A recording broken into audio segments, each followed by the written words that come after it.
In 1996, our next speaker faced an 18-year-old Kobe Bryant on the court for the first time. Midway through the game, while playing, Kobe asked him for tips on his jump shot. Kobe scored 33 points that game against his boyhood idol. Michael scored 36 and won the game too. Please welcome Michael Jordan.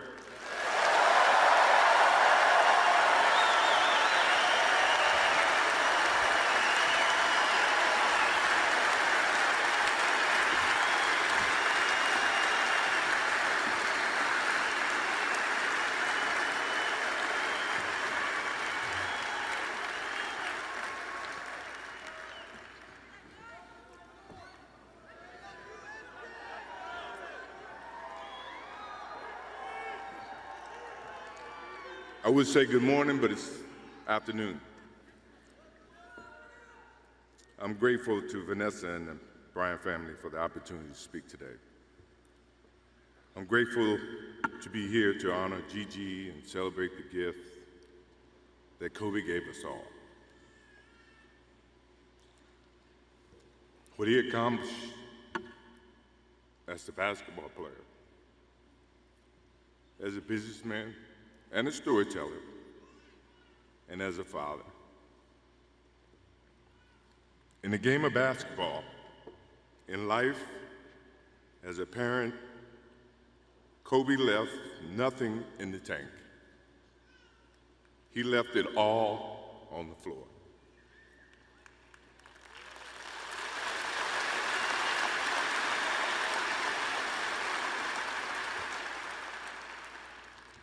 Maybe it surprised people that Kobe and I were very close friends, but we were very close friends. Kobe was my dear friend. He was like a little brother. Everyone always wanted to talk about the comparisons between he and I just wanted to talk about Kobe.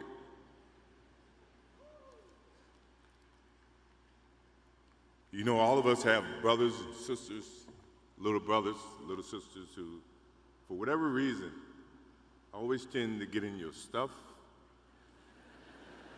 your closet, your shoes, everything. It was a nuisance, if I can say that word. But that nuisance turned into love over a period of time, just because the admiration that they had for you as big brothers or big sisters. The questions, the wanting to know every little detail about life that they were about to embark on. He used to call me, text me, 11:30, 2:30, 3 o'clock in the morning, talking about post-up moves, footwork, and sometimes the triangle. At first, it was an aggravation.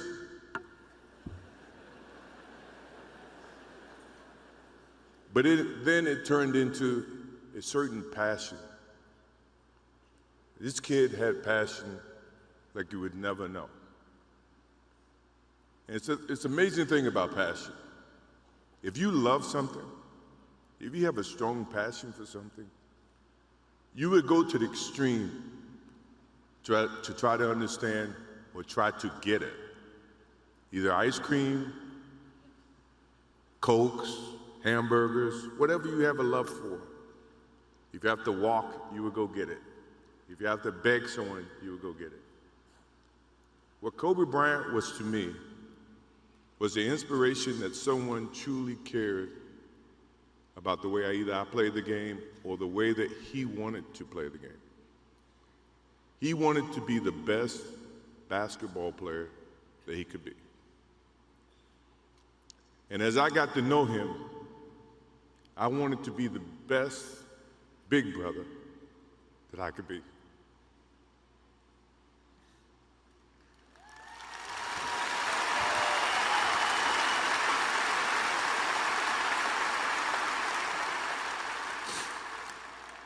To do that, you have to put up with the aggravation, the late night calls, or the dumb questions. I took great pride as I got to know Kobe Bryant that he was just trying to be a better person, a better basketball player. We talked about business. We talked about family. We talked about everything. And he was just trying to be a better person.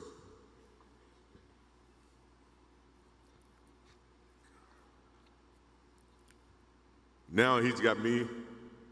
I'll have to look at another crime meme for the next.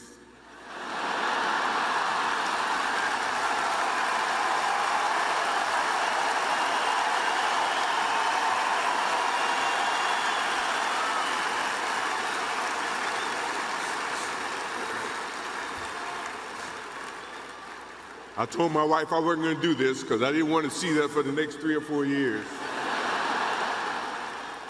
That is what Kobe Bryant does to me. I'm pretty sure Vanessa and his friends all can say the same thing. He knows how to get to you in a way that affects you personally, even though if he's being a pain in the ass. But you ever have a sense of love for him in the way that he can bring out the best in you. And he did that for me.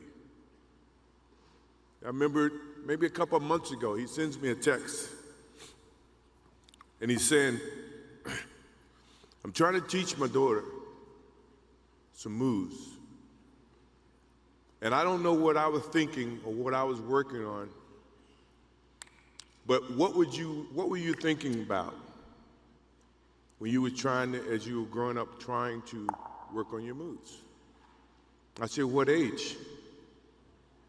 He says, 12.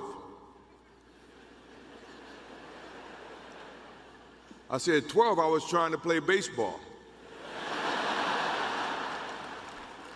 He sends me a text back saying, laughing my ass off. And this was at 2 o'clock in the morning. But the thing about him was we could talk about anything that related to basketball, but we can talk about anything that related to life. And we, as we grow up in life, rarely have friends that we can have conversations like that. Well, it's even rare when you can grow up against adversaries and have conversations like that. I went and saw Phil Jackson in 1999 or maybe 2000. I don't know when Phil was here in LA. And I walk in and Kobe's sitting there. And the first thing, I'm in a suit.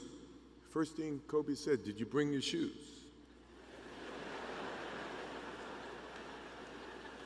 No, I wasn't thinking about playing.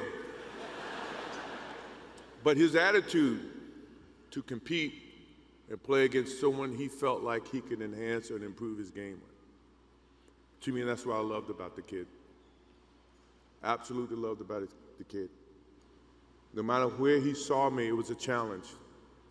And I admired him because his passion, you rarely see someone who's looking and trying to improve each and every day, not just in sports, but as a parent, as a husband. I am inspired by what he's done and what he's shared with Vanessa and what he's shared with his kids. I have a daughter who's 30 who became a grandparent. And I have 2 twins. I have twins at 6.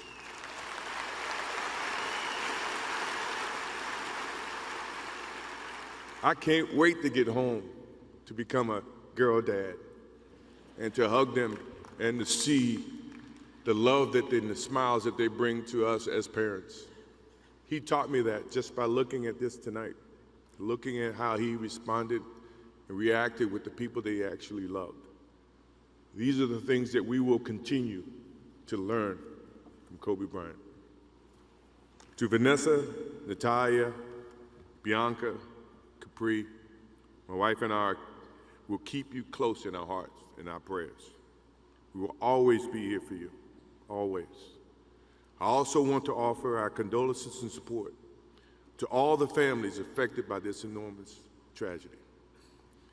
Kobe gave every last ounce of himself to whatever he was doing. After basketball, he showed a creative side to himself that I didn't think any of us knew he had. In retirement, he seemed so happy. He found new passions, and he continued to give back as a coach in his community. More importantly, he was an amazing dad, amazing husband, who dedicated himself to his family and who loved his daughters with all his heart. Kobe never left anything on the court. And I think that's what he would want for us to do. No one knows how much time we have. That's why we must live in the moment. We must enjoy the moment. We must reach and see and spend as much time as we can with our families and friends and the people that we absolutely love. To live in the moment means to enjoy each and every one that we come in contact with. When Kobe Bryant died, a piece of me died. And as I look in this arena and across the globe, a piece of you died, or else you wouldn't be here. Those are the memories that we have to live with and we learn from. I promise you, from this day forward, I will live with the memories of knowing a little brother that I tried to help in every way I could. Please rest in peace, little brother.